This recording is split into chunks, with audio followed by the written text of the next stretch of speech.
الحمد لله رب العالمين والصلاة والسلام على سيد الأنبياء والمرسلين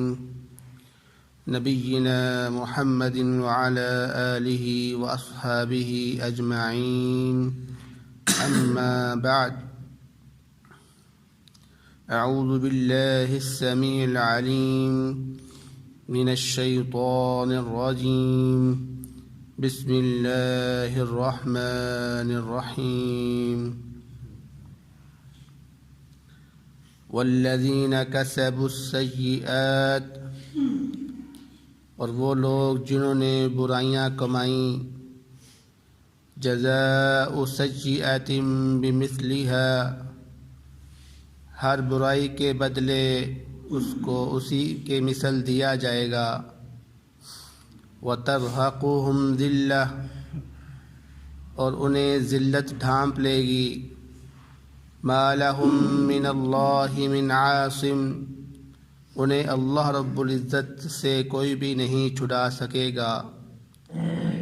كَأَنَّمَا أُغْشِيَتْ وُجُوهُهُمْ قِطَعًا مِّنَ اللَّيْلِ مُظْلِمًا،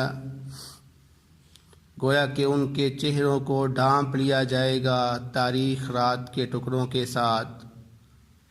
اولئک اصحاب النار، یہی لوگ جہنمی ہیں، ہم فیہا خالدون، وہ اس میں ہمیشہ ہمیشہ رہیں گے۔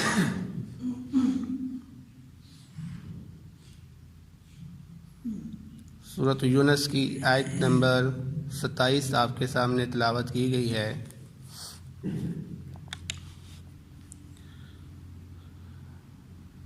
اس آیت مبارکہ میں اللہ رب العزت یہ بیان فرما رہے ہیں کہ جو لوگ برائی کرتے ہیں ان لوگوں کو اس برائی کا جو جزا ملے گی وہ اس کے برابر ملے گی، ایک گناہ کا، ایک غلطی کا جو گناہ ہوگا وہ ایک ہی لکھا جائے گا، جبکہ اس سے پہلے جو آیت اللہ رب العزت نے بیان فرمائی اس میں یہ بتایا گیا تھا کہ جو شخص ایک نیکی کرتا ہے اس ایک نیکی کا بدلہ اسے اچھا دیا جائے گا، بلکہ اس سے بھی زیادہ اس کو دیا جائے گا۔ تو سوال پیدا یہ ہوتا تھا کہ اگر کوئی شخص نیکی کی جگہ برائی کرتا ہے تو برائی کرنے کا جو اس کو گناہ ملتا ہے وہ بھی بڑھا چڑھا کر دیا جائے گا، یا پھر جتنی برائیاں ہوں گی اتنے ہی اس کے گناہ ہوں گے؟ تو اللہ رب العزت نے اس آیت میں یہ واضح کر دیا کہ انسان جتنے بھی گناہ کرتا ہے اس کو اتنے ہی اس کے گناہوں کا جو ہے وہ اجر ملے گا، بڑھا چڑھا کر اس کو نہیں دیا جائے گا۔ تو فرمایا وَتَرْهَقُهُمْ ذِلَّةٌ، کہ ان کو ذلت ڈھانپ لے گی ان کے گناہوں کی وجہ سے، مَا لَهُم مِّنَ اللَّهِ مِنْ عَاصِمٍ، اس وقت اللہ رب العزت سے ان کو کوئی بھی نہیں چھڑا سکے گا، كَأَنَّمَا أُغْشِيَتْ وُجُوهُهُمْ قِطَعًا مِّنَ اللَّيْلِ مُظْلِمًا، ان کے چہرے اس وقت تاریک رات کی طرح ڈھانپ دیے جائیں گے، یعنی کالے کر دیے جائیں گے، جس طرح اللہ رب العزت نے ایک دوسری جگہ پہ فرمایا کہ یوم تبیض وجوہ وتسود وجوہ، روز قیامت انسانوں کی دو قسمیں کی جائیں گی، جو اچھے ہوں گے ان کے چہروں کو سفید کر دیا جائے گا، اور جو لوگ برے ہوں گے ان کے چہروں کو کالا کر دیا جائے گا۔ تو یہی اللہ رب العزت یہاں پر بیان فرما رہے ہیں کہ جو گناہ گار ہوں گے ان کے چہروں کو کالا کر دیا جائے گا، ایسا کالا کر دیا جائے گا جیسے تاریخ رات ہوتی ہے۔ فرمایا اولئک اصحاب النار، یہی لوگ جہنمی ہیں، آگ والے ہیں، ہم فیہا خالدون، وہ ہمیشہ اس میں رہیں گے۔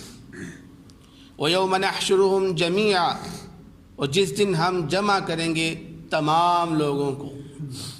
یعنی اللہ رب العزت نے جس وقت یہ دنیا بنائی اس وقت سے لے کر اس دنیا کے اختتام تک جتنے بھی لوگ آئے، جتنے بھی جن آئے، خواہ وہ نیک ہوں یا بد ہوں، تمام کو اللہ رب العزت روز قیامت جمع کرے گا. ثم نقول للذین اشرکوا، پھر ہم کہیں گے ان لوگوں کے لیے جنہوں نے شرک کیا تھا، مکانکم انتم وشرکاؤکم، کہ تم اور تمہارے شرکاء یہیں پر ٹھہرے رہے. فزیلنا بینہم، پھر ان کے درمیان علیحدگی کر دی جائے گی. وقال شرکاؤہم، اور ان کے شرکاء کہیں گے ما کنتم ایانا تعبدون، کہ نہیں تھے تم ہماری عبادت کرنے والے. یعنی روز قیامت اللہ رب العزت جو لوگ شرک کرنے والے ہیں ان کو اور جن کی وہ پوجا کرتے تھے ان کو، دونوں کو اللہ رب العزت اپنے سامنے کھڑے کر لے گا. وہ کہے گا ہاں اب بتاؤ کہ تم نے کیا کیا تھا. تو یہاں پر جو اللہ رب العزت نے شرک کرنے والے تھے ان کا کھڑا کرنا یہ تو سمجھ آ رہی ہے کہ وہ مجرم تھے، اس لیے ان کو روک لیا اللہ رب العزت نے. لیکن جن کی عبادت کی گئی تھی، جن کی پوجا کی گئی تھی، ان کو کیوں روکا؟ اس لیے کہ اللہ رب العزت یہ تحقیق کرنا چاہتا تھا کہ یہ جو لوگ تھے کیا انہوں نے خود کہا تھا کہ ہماری عبادت کی جائے، یا کہ ان لوگوں نے اپنی مرضی سے ان کی عبادت کی ہے. کیونکہ جن کی عبادت کی جاتی ہے یہ دو طرح کے لوگ ہوتے ہیں. ایک تو وہ ہے کہ جو اپنی زندگی میں اللہ رب العزت سے ڈرتے ہیں اور اللہ کے ولی ہوتے ہیں، نیک لوگ ہوتے ہیں، اور وہ لوگوں کو منع کرتے ہیں کہ غیر اللہ کی عبادت نہ کی جائے. لیکن جب وہ مر جاتے ہیں تو لوگ ان کی قبر پہ جا کر ان کی عبادت کرنا شروع ہو جاتے ہیں، ان کو پوجنا شروع ہو جاتے ہیں. تو ایسے لوگ روز قیامت اللہ رب العزت کے ہاں مجرم نہیں ہوں گے، کیونکہ انہوں نے لوگوں کو حکم نہیں دیا تھا کہ ہماری عبادت کریں. جیسا کہ یہاں پر اللہ رب العزت نے فرمایا کہ ان کے شریک ان سے کہ یہ کہیں گے ما کنتم ایانا تعبدون، تم ہماری عبادت تو نہیں کیا کرتے تھے. تو یہاں پر صاف انکار کیا جا رہا ہے کہ ہم نے کون سا تمہیں کہا تھا کہ ہماری عبادت کرنا، اور نہ ہی ہم جانتے ہیں کہ تم ہماری عبادت کرتے رہے ہو.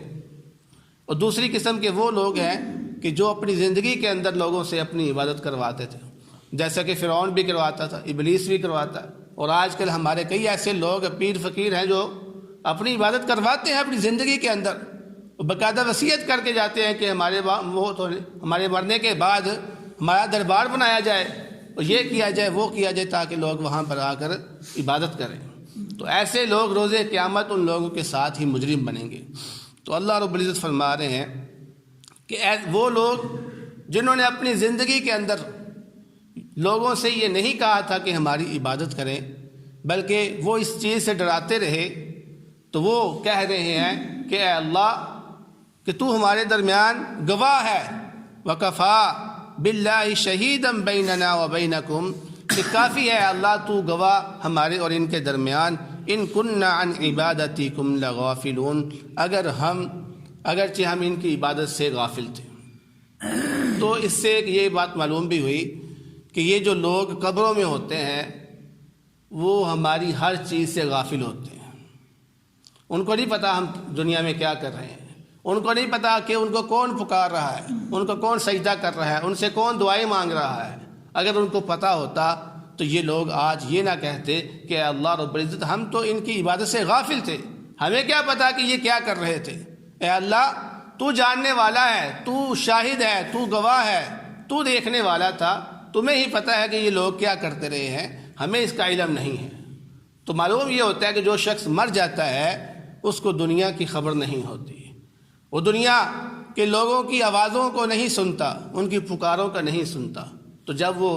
کوئی چیز سن نہیں سکتا تو وہ کسی کی مدد کیا کر سکتا ہے. اس لیے اللہ رب العزت اس آیات کے اندر مشرکین کو سمجھانا چاہ رہے ہیں کہ اے مشرکو اپنے آپ کو سمجھا لو، اپنے آپ کو سیدھا کر لو، کیونکہ یہ جن کو تم پکارتے ہو یہ تمہاری پکار نہیں سننے والے. تو فرمایا اللہ رب العزت نے ہنالک تبلو کل نفس ما اسلفت، کہ اس مقام پر ہر شخص جو اس نے یہ جانچ لے گا کہ اس نے کیا آگے بھیجا ہے. وردوا الی اللہ مولاہم الحق، اور ان کو لٹا دیا جائے گا اس اللہ رب العزت کی طرف جو ان کا سچا مولا ہے. وضل عنہم ما کانوا یفترون، اور وہ گم پائیں گے اس سے جو وہ گھڑتے تھے. اس وقت ان کے جو معبودان باطل تھے جن کی وہ پوجا کرتے تھے، اس تمام کے تمام ان کو چھوڑ کے چلے جائیں گے، جن سے وہ امیدیں لگا کر بیٹھے ہوئے تھے کہ روز قیامت یہ ہماری سفارش کریں گے۔ تو اللہ رب العزت فرما رہا ہے اس وقت کوئی بھی معبود نہیں ہوگا سوائے معبود حق کے، اللہ رب العزت کی ذات کے علاوہ کوئی نہیں وہاں پر ہوگا۔ تمام لوگ ان کو چھوڑ کر بھاگ جائیں گے جن سے وہ دنیا میں امیدیں لگا کر بیٹھے ہوئے تھے۔ تو لوگوں،